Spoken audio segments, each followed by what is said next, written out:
Well, do you remember the excitement of fleeing the family nest and living independently for the first time? Well, thanks to the rising cost of living and the ongoing rental crisis, more young Aussies than ever are putting their steps towards adulthood on hold and choosing to live in the family home. Well, actually, they have no choice. Yeah, but coexisting in harmony can be a challenge. So what can families do to master multi-generational living? And how can parents kindly, gently nudge their adult children out of the house when that time is right? To help us break it all down, we welcome leadership expert Dr Paul Donovan. Hello, Dr Paul. Hello, lovely Paul. to see you again. It can be tricky to live in harmony at the best of times. What are some of the biggest causes of conflict between parents and we're calling them children, but young adults when they're still at home? And there lies the challenge, that children, young adults idea we have in our head. Because some of our young adults are still behaving like they were 15. So they're living at home, 22-year-olds, 25-year-olds, but they're still living at home like they were 15. But the parents, the older adults in the household, have a changing set of expectations. And so with that changing set of expectations comes frustration and irritation, and then you've got conflict right there between the two. And conflict's never good. What can parents do to keep the peace at home? And parents have been trying to do this now at this point for 20, 25 years, but we're doing it against a whole new set of rules. The goalposts have shifted. That's so well put.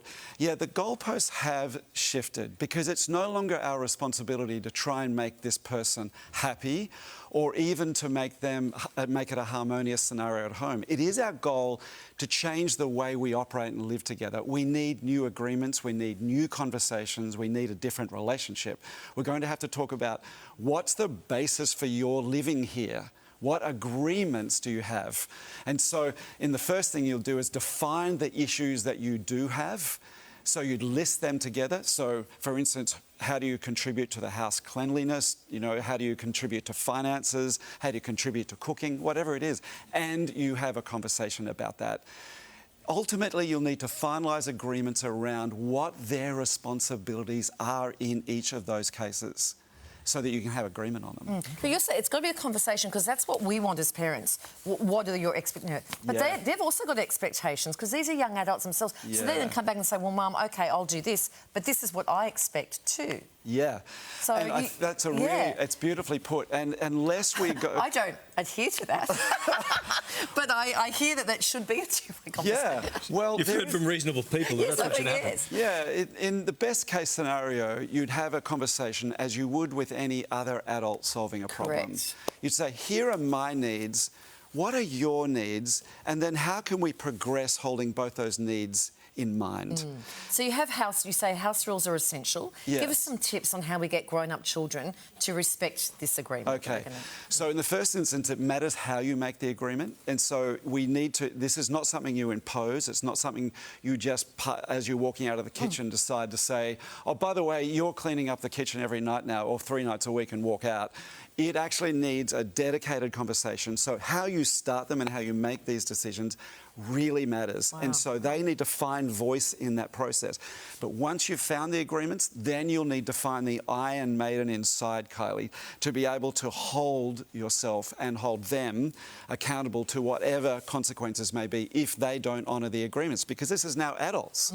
If we want a relationship with one another, we need to honour our agreements we have with one another. And one day, if not then, they're going to be in a job where if they don't hold their agreements with the boss is going to say, you're behaving yourself out of here. Yeah. And this is where it starts at home. Just so you know for the future, Kylie's Iron Maiden isn't on the inside. It's right out here. Now, OK, so the kids are growing up and they're working and they're making money. Yeah. We've supported them through school with pocket money, we've fed them, we've clothed them. Is there an expectation now that they're going to contribute to the funds? I think it's healthy if there is. I really do, because what we don't want is kids being at home simply because it's the easiest option. So if they're at home, then they've got a contribution to make. Now, it doesn't mean that being at home isn't necessarily the easy option, but what I do mean by that is we don't want them just taking whatever's the easiest option and therefore I'll be at home. They're at home, they've got a mission. What are they doing? Are they saving for something? Are they studying for something? They're developing energy to move out and achieve, and that is the place at home. They're doing that. They're not just there because Mum looks after me. It's easy here. and I get my, meals cooked in my house. Although, my how bedroom about cleaned uni? up. Because a lot of kids are at uni. That's a kind of a tricky space, although most of them is. do have part-time jobs. They do have part-time jobs. Yeah. One of the things we developed at household is we said, you're either earning or you're learning. So when they're at university earning, I didn't have agreements around rent. Yeah. But if they were at home working, I did. Sure. And then we toggled it. One of our kids started to study just part-time, had 1 or 2 subjects. So we said, OK, you can pay a little bit. And so that was the way we toggled it. Yeah. Okay. Things can go sour if kids overstay their welcome. We've all seen this. What's important to note that the right time has come? Yeah. How do we know? Yeah, it's... When they're 45. I certainly hope not. I mean, we have a scenario where we as adults, and I put myself in this category, as a generation, we've been putting ourselves in the position as, I will do whatever I can to stop my kids feeling pain. And I want to help them. I want to do what I can for them. The truth is, there comes a point where we need to support them to leave, even if we know it will be tough for them.